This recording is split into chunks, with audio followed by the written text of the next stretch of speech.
19장 3절 말씀입니다. 함께 읽겠습니다. 19장 3절 한 절입니다. 읽겠습니다. 사람이 미련함으로 자기 길을 굽게 하고 마음으로 여호와를 원망하느니라. 아멘. 결코 하나님을 원망하지 말라라는 제목으로 함께 말씀을 나누겠습니다. 우리는 우리 길에 대한 궁금증이 참 많습니다. 앞으로 어떻게 될까?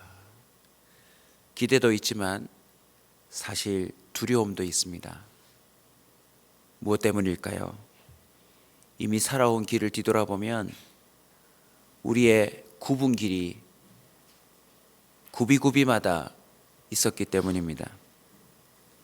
또 그 길을 조심스럽게 들여다보면 우리의 미련함, 우리의 실수, 우리의 어리석은 선택 때문에 이루어진 것들이 많다라는 것입니다. 때로는 어찌하여 이런 가정에서, 이런 부모에게서, 이런 형제들이, 또 이런 나라에서, 이런 도시에서 이런 형편 가운데 태어났는가? 나름 자신의 길에 대하여 하나님을 우리가 원망하기도 하지만 저와 여러분은 이미 깨달은 사실이 있을 것입니다. 내가 내 인생의 길을 굽게 만든 것이지 하나님이 그렇게 하신 것이 아니다. 마음의 경영은 사람에게 있어도 그 말의 대답은 여호와께 있다.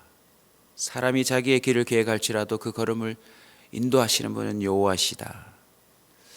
하나님께서 저와 여러분의 인생을 인도하셔서 그나마 굽은 길이 바른 길로 들어서는 은혜가 있었지, 아니었다면 우리는요 정말 너무나도 많은 미련함으로 우리의 인생을 망쳤을지도 모릅니다. 그런데 여전히 우리 마음 한켠에는요 어떠한 길에 대하여 여전히 의문을 갖고 하나님을 운운하며 또 은근슬쩍 원망하고 있을지도 모른다는 것을 오늘 이 아침에 다시 한번 점검해야 될 줄로 믿습니다. 우리들도 한 번씩 서로의 인생 이야기를 들으면서 꼭 한 번은 들려요. 하나님이 그때 그렇게 하셨다고. 그게 정말 하나님이 그렇게 하신 것인지 아니면 내가 선택한 것인지, 또 다 깨닫지는 못하고 또 오픈하지는 못하는 그 형편들 속속 뒷면을 뒤집어 보면 사리사욕, 또 자기만의 욕심, 또 자기만의 여러 가지 꼼수들이 숨겨져 있을 터인데 어찌할 수 없는 그 형편을 두고 하나님이 그렇게 하신 것 같다고 함부로 말할 때가 얼마나 많은지 모릅니다. 종루비읍 사평반목이라는 거창한 한자가 있는데 이 한자가 쉬운 뜻이더라고요. 종루비읍 사평반목, 종로에서 밥 맞고 한강에서 눈 울긴다. 자신의 노여움을 애매한 곳에 가서 화풀이 한다라는 그런 뜻입니다. 저와 여러분 속에 혹이라도 있을 하나님을 향한 원망이 오늘부로 완전히 정리되기를 소원합니다. 왜냐하면요 자신의 그 인생길에 대한 원망은 눈꼽만큼도 하나님께 할 수가 없더라고요. 그런데 그것을 제대로 정리하지 못하면 계속해서 미련함으로 말미암는 굽은 길이 또 등장하기 때문입니다. 그 여호와를 원망하는 삶은 주님께로 끝나는 것이 아니라 타인을 향한 원망으로 계속하여 습관적으로 나타나기 때문에 우리는 아예 원천적으로 여호와를 향한 원망을 끝내야 될 줄로 믿습니다. 근데 이 원망이라는 놈이요 스물스물 내 안에서 내가 제어할 수 없을 상황 가운데 일어나더라는 것입니다. 그래서 저와 여러분 속에 혹이라도 원망이 나타날 때 해야 될 두 가지 원칙을 오늘 본문을 통하여 살피도록 하겠습니다. 첫 번째는요, 일단 원망을 멈추는 겁니다. 원망이 드는 순간 우리는 목숨을 걸고 그것을 멈추려고 해야 합니다. 왜냐하면 원망 자체가 나의 목숨을 위태롭게 만드는 그런 상황을 만들어내기 때문에 그렇습니다. 민수기 14장 27절입니다. 나를 원망하는 이 악한 회중에게 내가 어느 때까지 참으랴. 이스라엘 자손이 나를 향하여 원망하는 바 그 원망하는 말을 내가 들어노라. 원망이 생기는 순간 하나님은 그걸 감지하신대요. 그리고 하나님이 이렇게 말씀하십니다. 내가 어느 때까지 참으랴. 고린도전서 10장 10절은 증언합니다. 그들 가운데 어떤 사람들이 원망하다가 멸망시키는 자에게 멸망하였나니 너희는 그들과 같이 원망하지 말라. 원망을 멈추지 않으면 멸망시키는 자에게 멸망당할 수 있다라고 성경은 기록하며 단호하게 이야기합니다. 그들과 같이 너희는 원망하지 말라. 왜 이토록 원망이 극한 상황을 연출하는 줄 아십니까? 원망은 자신을 보지 못하는 어리석음입니다. 자신에게는 잘못이 없다라는 이기적인 선언이기 때문에 하나님은 공의의 하나님으로서 그것을 가만히 두고 볼 수가 없습니다. 원망이 등장하면요, 주변에 있는 모든 사람이 죄인이 되는 것입니다. 왜냐하면 자신에겐 잘못이 없고 당신 때문이고 결국 거슬러 올라가 하나님이 이 사람을 어쩌고 저쩌고, 하나님이 이 상황을 어쩌고 결국은 주변의 모든 사람들을 정죄하는 것이기에 하나님은 그 사람을 가만히 둘 수가 없어요. 원망 한마디에 하나님이 그렇게 민감하게 반응하시는가? 아닙니다. 원망은요, 가정을 깨트립니다. 원망은 공동체를 깨트립니다. 원망은 씻을 수 없는 상처, 고통, 또 아픔들을 죄 없는 사람들에게 전가시키는 것이기 때문에 주님은 결코 그것을 방관할 수 없는 것입니다. 민수기 11장 1절은 말합니다. 여호와께서 들으시기에 백성이 악한 말로 원망하매 여호와께서 들으시고 진노하사 여호와의 불을 그들 중에 붙여서 진영 끝을 사르게 하시매. 왜 일단 원망을 멈춰야 합니까? 원망은요, 결코 좋은 말로 표현되지 않아요. 자신을 보지 못하는 어리석음, 자신에겐 잘못이 없다는 이기적인 선언이 악한 말로 표현되기 때문에 주님은 그것을 멈추게 하신다는 것입니다. 여호와의 불을 보내신대요. 여호와의 불. 기억하십시다. 내 안에 이러저런 원망이 생겨날 때 그 끝은 여호와의 불이다라고 하는 사실을 기억하시고 원망을 멈추는 저와 여러분 되시길 주 이름으로 축원합니다. 원망을 멈추고 해야 될 일은 무엇입니까? 자신을 들여다보는 것입니다. 왜 이런 일이 벌어졌는가? 오늘 본문이 분명히 증언합니다. 사람이 미련함으로 자기 길을 굽게 하고. 여러분 그거 아십니까? 이래저래 저래서 길이 굽어진 게 아니고 내가 그것을 제대로 반응하지 못해서 일이 굽어졌다는 것입니다. 세상에는 굽어진 듯한 가정 형편, 굽어진 듯한 그 시대 상황, 형편들이 얼마나 많은지 모릅니다. 그러나 분명히 증언합니다. 그런 악조건 속에서도 이겨낸 사람이 있더라 없더라? 있더라는 것입니다. 누가 그것을 고스란히 받으며 더 어렵게 만듭니까? 바로 원망하는 사람입니다. 우리 자신에게 정말 원망할 듯한 상황이 벌어져도 그것을 주관하시는 하나님을 바라보고 또 그것을 대처하는 자신을 제대로 들여다본다면 우리는요 그것을 더 놀라운 것으로 이용할 수 있다는 사실을 믿어야 될 줄로 믿습니다.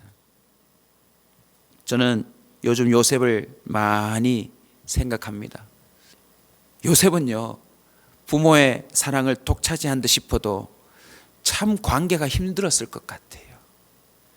요셉이 정말 아버지에게 고자질하는 그런 못된 아들로만 볼 것이 아니라 그 정도의 센스라면 형들의 눈치를 다 긁지 않았을까요?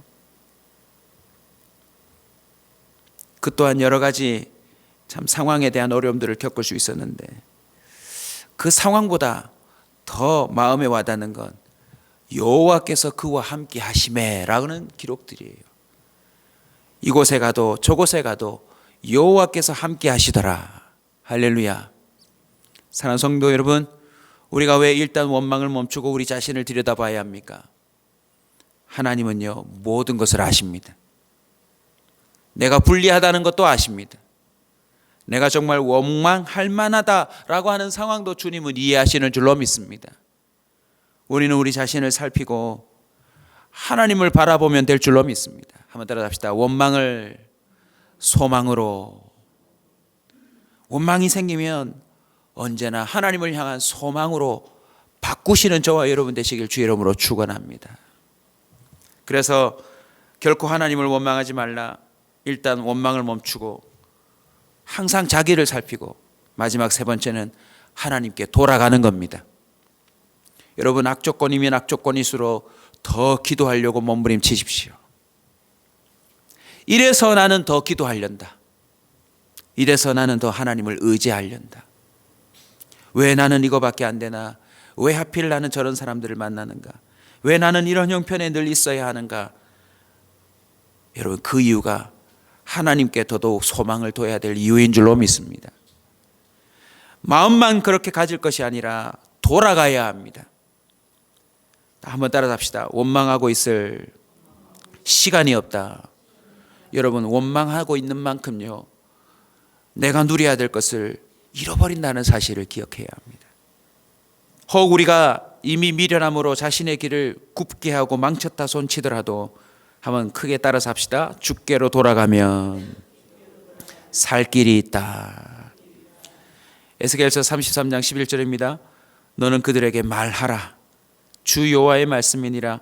나의 삶을 들고 맹세하노니 나는 악인이 죽는 것을 기뻐하지 아니하고 악인이 그의 길에서 돌이켜 떠나 사는 것을 기뻐하노라. 얼마나 멋진 말입니까?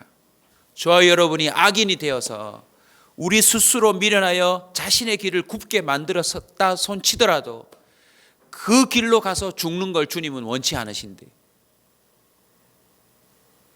그 길에서 돌이켜 떠나 사는 것을 주님이 기뻐하신대요.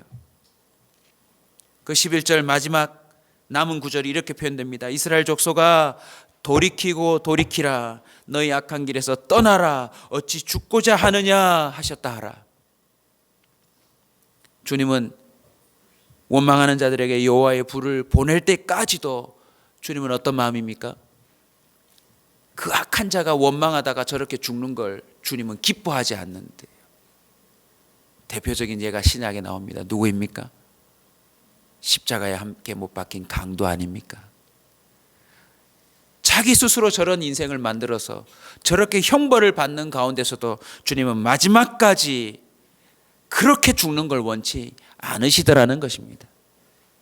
사랑하는 성도 여러분, 우리가 참 우리 인생의 길을 많이 굳게 만들지 않았습니까? 우리가 그렇게 화를 내고 우리가 그렇게 모진 말을 하고 원망의 말을 쏟아놓고 자신에게는 마치 잘못이 없고 상대편에게 잘못이 있는 것처럼 막 쏟아부었다가 우리의 인생 스스로를 얼어붙게 만들고 망친 일들이 참 많아요. 그런데 우리 주님은 우리에게 말씀하십니다. 원망을 멈추라고. 그리고 자신을 돌아보라고. 그리고 이제는 하나님께 돌아오라 말씀하십니다. 저와 여러분은 모든 원망을 멈추고 그것을 소망으로 바꾸어 하나님을 더더욱 믿고 따를 충분한 근거를 갖고 있습니다. 우리 민수기 17장 10절 한번 찾아서 읽을까요? 민수기 17장 10절입니다. 같이 읽겠습니다. 여호와께서 또 모세에게 이르시되 아론의 지팡이는 증거궤 앞으로 도로 가져다가 거기 간직하여 반역한 자에 대한 표징이 되게 하여 그들로 내게 대한 원망을 그치고 죽지 않게 할지니라. 아멘. 성경 안에, 전 세계 안에 왜 원망을 하지 말아야 하는지, 그리고 빨리 원망을 그치고 주께로 돌아와야 하는지에 대한 증거들이 넘쳐난대요. 사랑하는 성도 여러분, 저와 여러분의 남은 인생에는 원망이라는 것 자체가 없기를 소원합니다. 혹 나 자신 때문에 또는 상대편 때문에 우리의 인생이 굽어졌다 손 치더라도 요셉처럼 하나님이 함께 하심을 잊지 마시기 바랍니다. 아무도 건질 수 없는 수렁 안에 누군가에게 떠밀려 들어가 있어도 주님은 그 상황을 다 알고 계시며 심지어 그 안에 함께 계신다는 사실도 잊지 마시기 바랍니다. 하나님이 그것을 전화위복으로 바꾸실 것이며 하나님이 그것을 참작해 주실 것이며 도리어 그런 상황 가운데 나로 하여금 하나님을 더 의지하고 찾고 또 믿도록 배려하신다는 그런 놀라운 비밀 또한 깨달을 수 있기를 주의 이름으로 축원합니다. 원망 속에 하나님이 역사하실 길이 있다는 사실을 기억하시기 바랍니다. 히브리서 10장 20절입니다. 히브리서 10장 20절. 그 길은 우리를 위하여 휘장 가운데로 열어놓으신 새로운 살 길이요 휘장은 곧 그의 육체니라. 주님은 모든 원망을 잠재울 십자가를 세워놓으셨습니다. 미조할 고조할 죄인들끼리 죄를 정죄하고 원망할 필요가 없어요. 하나님께 가서 엎드리면 그 길이 살 길이요 그 길로 들어서면 모든 소망이 헛되지 아니하며 부끄러움을 당하지 아니하는 그런 생명의 길로 우리가 걸어가게 될 줄로 믿습니다. 마지막 이사야 44장 22절을 선포합니다. 내가 네 허물을 빽빽한 구름같이 네 죄를 안개같이 없이 하였으니 너는 내게로 돌아오라. 내가 너를 구속하였음이니라. 정말 하늘을 뒤덮는 빽빽한 구름같이 우리의 죄가 한 치 앞도 못 보도록 안개처럼 가리고 있어도 주님은 한순간에 후 하고 불어버리며 맑은 하늘을 줄 수 있더라는 것입니다. 눈앞에 원망의 구름이, 눈앞에 절망의 안개가 가득하다 할지라도 여러분 그 순간 원망하지 마시고 불평하지 마시고 그 모든 것을 해결하실 수 있는 하나님 앞으로 달려나가는 저와 여러분 되시길 주의 이름으로 축원합니다. 우리 크게 한번 선포하고 기도하십시다. 원망아 물러가라. 저와 여러분의 인생에 원망 없는 오직 소망과 그 소망을 부끄럽지 않게 하는 하나님을 향한 그런 오매불망 오직 주님만을 바라보는 사모함과 찬송과 희열이 우리 가운데 있기를 주의 이름으로 축원합니다. 너무나도 중요한 말씀을 오늘 또 순서에 맞게 함께 나누었습니다. 저와 여러분 속에 은근히 부모를 원망하지는 않습니까? 혹시 배우자를 원망하지는 않습니까? 혹시 자식을 원망하지는 않습니까? 혹시 여러분의 동료를 원망하고 있지는 않습니까? 혹시 과거에 내 삶을 어렵게 만들었던 이런저런 사람들을 혹 아직도 원망하고 있지는 않습니까? 그 원망의 뿌리를 추론해 보면 결국 하나님께 다 있습니다. 우리는 결코 하나님을 원망하지 않는, 오히려 그 원망 가운데 하나님의 놀라운 섭리와 계획을 발견하는 그런 실마리가 되시길 주의 이름으로 축원합니다.